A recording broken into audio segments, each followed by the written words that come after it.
दिनांक 5 फेब्रुवारी 2026 रोजी गाडगेनगर पोलीस ठाणे हद्दीत गुन्हे शाखेचे पथक पेट्रोलिंग करत असताना गुप्त बातमीदारामार्फत मिळालेल्या माहितीनुसार रेकॉर्डवरील गुन्हेगार मनोज राजरतन डोंगरे वय वर्ष 30 राहणार लक्ष्मीनगर अमरावती हा कमरेत चायना चाकू घेऊन लक्ष्मीनगरकडून कॉटन मार्केटकडे जात असल्याची माहिती मिळाली। माहितीच्या आधारे पोलिसांनी लक्ष्मीनगर चौकात सापळा रचून आरोपीस ताब्यात घेतले। अंगझडती दरम्यान त्याच्या कमरेतून एक चायना चाकू, खंजर किंमत अंदाजे 1000 रुपये, एक ॲक्टिवा दुचाकी किंमत अंदाजे 70,000 रुपये असा एकूण 71,000 रुपयांचा माल जप्त करण्यात आलाय।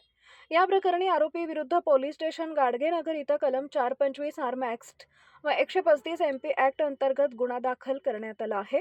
विशेष बाब म्हणजे आरोपीवर 4/2/2026 रोजी गाडगेनगर पोलीस ठाण्यात अपराध क्रमांक 123/2026 अंतर्गत कलम 118 1 333 296 35 115 2 351 3 BNS प्रमाणे गुन्हा नोंद असून तो त्या प्रकरणातही पाहिजे आरोपी आहे।